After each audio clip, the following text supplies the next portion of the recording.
pour bien comprendre de la situation dont nous héritons aujourd'hui, il est nécessaire de revenir 20 000 ans en arrière. À cette époque-là, un maximum d'eau est pris sous forme de glace sur la Terre et le niveau marin est 120 mètres inférieur à ceux que nous connaissons aujourd'hui. Ici, à la pointe Saint-Martin, la côte est à une douzaine de kilomètres du trait de côte que l'on connaît aujourd'hui. C'est la dernière grande période de froid, le dernier maximum glaciaire. Et puis va débuter, il y a environ 18 000 ans, le début du réchauffement climatique que nous connaissons toujours aujourd'hui.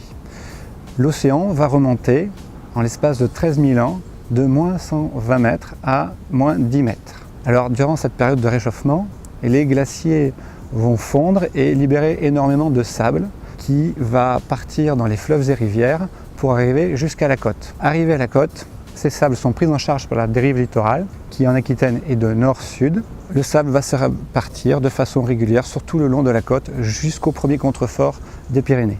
Et puis il y a environ 7000 ans, les glaces se mettent en équilibre avec le climat qui du coup fait remonter la mer de façon beaucoup plus lentement, d'environ 2 mm par an.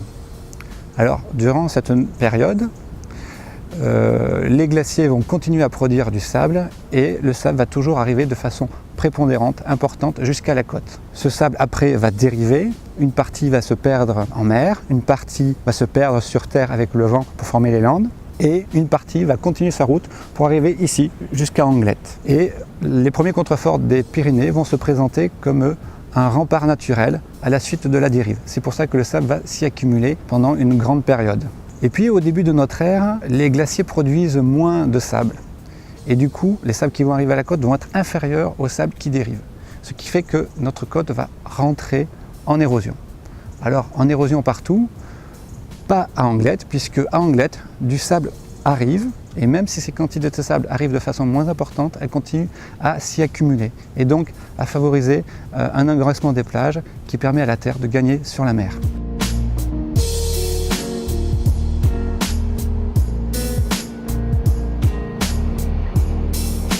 À partir de 1578, Louis de Foix détourne le fleuve Adour pour le ramener de Vieux-Boucau à Bayonne. Il fait creuser un canal de 1800 mètres de long pour le faire sortir exactement à Anglette. Ainsi, on peut voir que sur une période de 300 ans, les ingénieurs feront construire toujours plus à l'ouest des digues pour endiguer le fleuve, car avec la dérive du sable nord, les sables s'accumulent à l'embouchure, débordent les digues et viennent inonder le fleuve en sable et obstruent le passage. Donc les ingénieurs sont obligés de construire des digues toujours plus en avant vers la mer pour que l'Adour continue à faire chasse d'eau dans ce sable. Un autre exemple de l'avancée de la Terre sur la mer, c'est la tour de guidage. Alors la première tour des signaux était autrefois au niveau de la capitainerie, elle était au plus près du littoral, permettant aux pilotes en haut de la tour de faire des signes au vaisseau pour qu'ils puissent rentrer en toute sécurité. Et puis, la Terre faisant son chemin vers le large, cette tour des signaux est devenue obsolète et il a fallu construire une nouvelle tour des signaux, environ 640 mètres plus à l'ouest. La première a été construite en 1779, la deuxième en 1868, ce qui montre qu'en 90 ans, la Terre a évolué de plus de 600 mètres vers l'ouest.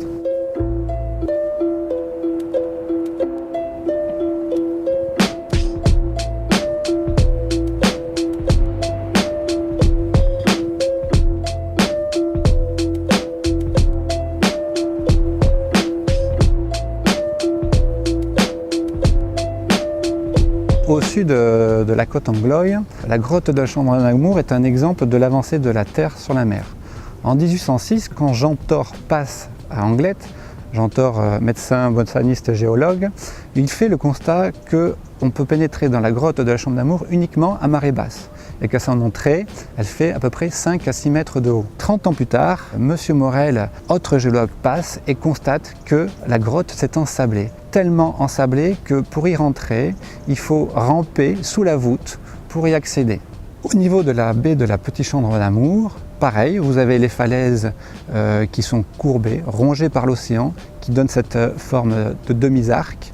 Alors il faut imaginer qu'il y a 300 ans, la mer venait de taper dans ces falaises et là, avec le même phénomène d'ensablement, la mer a reculé et a laissé ces falaises pour mortes, puisque depuis, elles n'évoluent plus.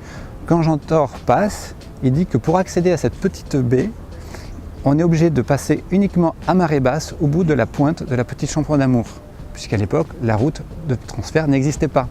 Les ingénieurs ont estimé, autant au nord de la côte angloïque qu'au sud, que la côte a pris en moyenne 3 mètres par an durant plus de 2 à 300 ans.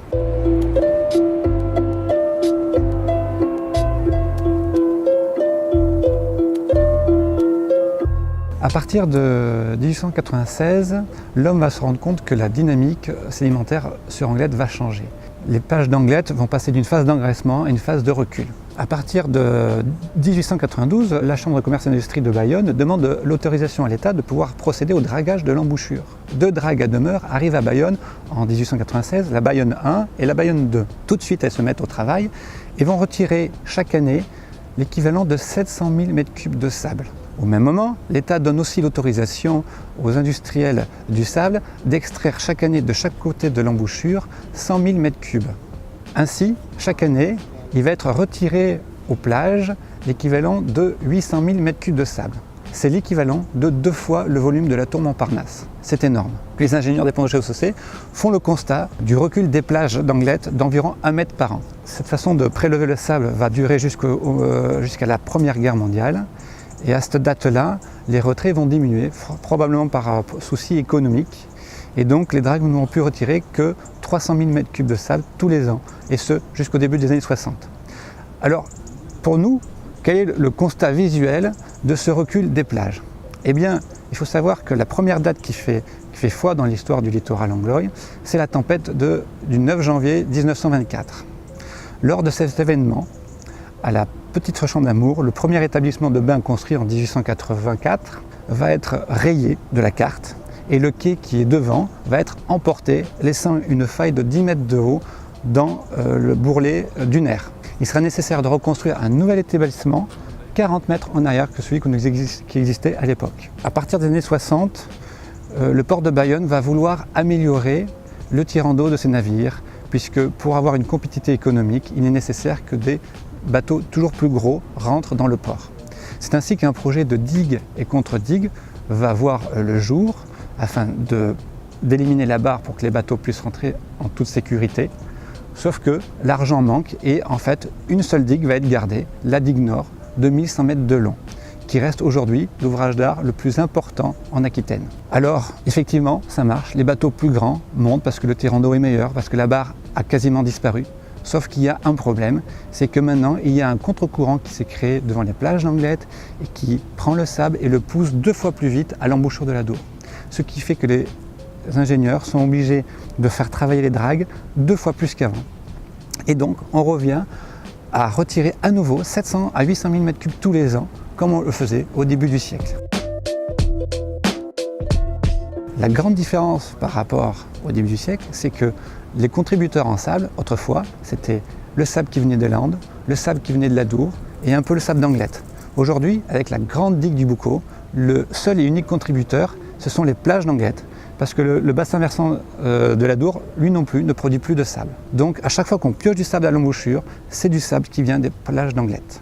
Dans ce constat dramatique, les propriétaires privés du front de mer vont porter un procès contre l'État, alors propriétaire du port, devant le tribunal administratif de Pau. En 1974, le tribunal rend son verdict et rend responsable l'État à hauteur de 80% des érosions littorales d'Anglette. Fort de cette décision, la DDTM de Bayonne prend à sa charge la problématique, fait arrêter toute extraction littorale au nord et au sud de l'embouchure, fait construire 6 épis rocheux au sud d'Anglette pour empêcher le sable de remonter vers la Dour et met en place le clapage côtier.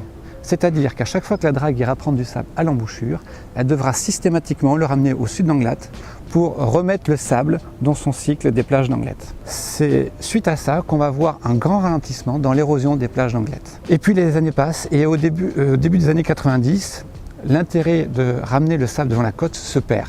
Les dragues vont ramener de moins en moins de sable et on va passer de volume de 80 à 15% de volume au début des années 2000.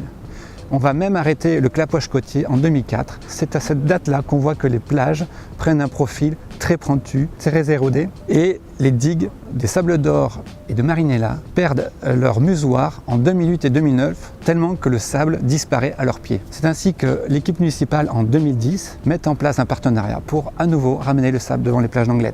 Chaque année, c'est une drague qui vient 2 fois par an. Si il fait beau, elle va pouvoir amener le sable. S'il ne fait pas beau, elle sera obligée d'amener le sable au large par sécurité, car la houle empêche le navire de se rapprocher.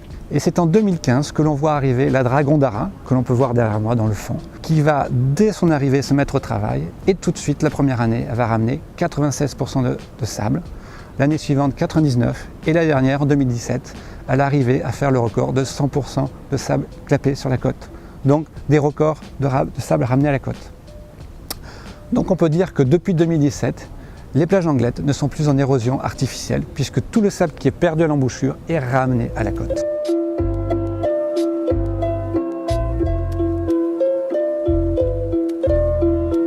Maintenant qu'on maîtrise l'érosion artificielle grâce à la drague Ondara, demain le nouveau challenge c'est de lutter contre le réchauffement climatique car celui-ci va s'accélérer dans le temps et même si aujourd'hui la drague Ondara ramène 100% du sable, elle fige les plages en l'état qu'elles sont aujourd'hui. Et donc pour lutter contre cette montée des eaux à venir, il va nous falloir du sable.